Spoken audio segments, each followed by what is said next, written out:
Have you ever really thought about the difference between, say, a rock, a river, and the air you're breathing right now? I mean, they seem like they're from different planets, but at their core, they're all made of the exact same stuff. Today, we're going to pull back the curtain and look at the simple, incredibly powerful rules that control everything, the rules that shape our entire world, the states of matter. And let's just start with this one puzzle. Ice, water, and steam. It's all just H2O, right? So what gives? Why is one a solid block you can hold, another a liquid you can pour, and the third a totally invisible gas? Well, the answer is hiding in a secret, microscopic battle that's happening all the time. And that's the story we're going to uncover today. All right, first things first. Let's start with what we can all see and touch. We all kind of have this built-in feel for solids, liquids, and gases, but let's actually nail down their properties that we can observe in the real world. Okay, so what's great about this is how it just organizes what we already know from everyday life. You've got solids, right? Like a coffee mug. It's got a constant shape and a constant volume. You can't really squish it. Then you have liquids. Their volume is constant. A liter of water is a liter of water, but they'll take the shape of whatever container you pour them into. And then you've got gases. They are the true rebels of the group. They've got a variable shape and a variable volume. They just expand to fill up any space you give them, which also means, yeah, you can compress them. Now, this is the what, but it still doesn't tell us the why. And to get to that why, we need to zoom in. I mean, way, way in. We have to leave the world we can see behind and dive into the secret world of particles, because trust me, that's where all the real action is happening. The master key that unlocks this whole mystery has a fancy name, the kinetic molecular theory. But don't let the name fool you. It's a really powerful idea built on a super simple foundation. Everything, and I mean absolutely everything, is made of tiny little particles. And here's the kicker. Those particles are never, ever still. They are always moving.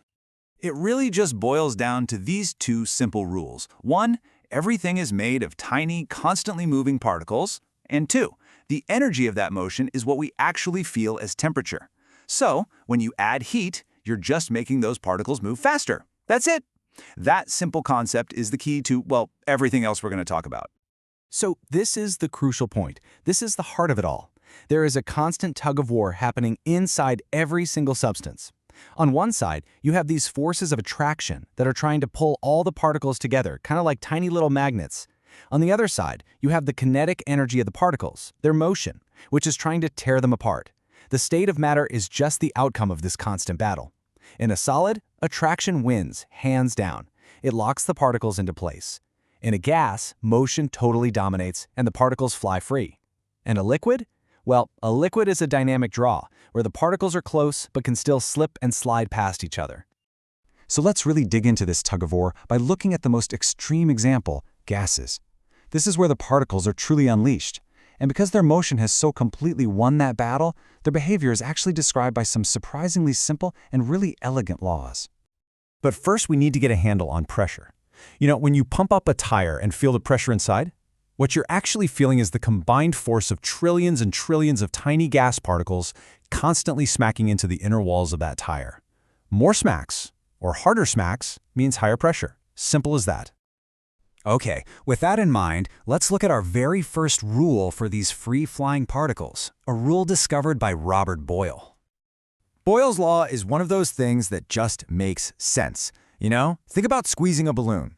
As you increase the pressure with your hands, the volume of the balloon gets smaller, right? You're just forcing all those little gas particles into a much tighter space.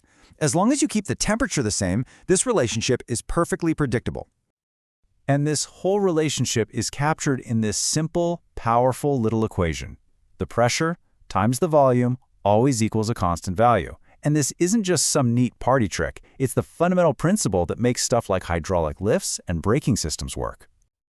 Next up, we've got another elegant rule, this time from a guy named Jacques Charles, who was actually a pioneer in hot air ballooning, which makes perfect sense in a second. And again, this fits perfectly with our particle theory. If you heat up a gas, you're just giving its particles more energy. They start zipping around faster, hitting each other harder, and pushing outwards. So if the pressure stays the same, the only thing left to do is for the volume to expand. This is literally how a hot air balloon lifts off the ground. And here's the beautiful math behind it. The ratio of the volume to the temperature is always the same. So if you double the absolute temperature of a gas, you're going to double its volume. It's another beautifully simple relationship. All right, let's complete our trio of gas laws with the final piece of the puzzle. This one from Joseph Louis Gay-Lussac. So what happens if you heat a gas but you don't let it expand? Imagine you have a sealed, totally rigid metal container. As you heat it up, those particles inside are moving faster and faster. But since they can't spread out, they just end up slamming into the walls of the container harder and way more often. And what did we say pressure was? The force of those collisions. So as temperature goes up, pressure goes up. And just like the others, it's captured in a really simple formula. The ratio of pressure to temperature stays constant as long as the volume is locked in place. And this, by the way, is exactly why you should never, ever throw a sealed can into a fire. The pressure can build up to really dangerous levels. Okay, so we've seen the states, we've got the particle theory down, and we've explored the rules for gases. Now let's put it all together and see how matter actually transforms from one state to another. Now this is a really crucial point to get. When ice melts, it's a physical change, not a chemical one. The H2O particles are still H2O particles. Nothing about them has changed.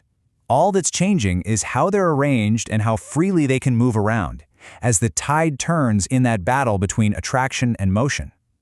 Now here is a slightly mind-bending fact for you. If you have a pot of boiling water, its temperature is 100 degrees Celsius or 212 Fahrenheit.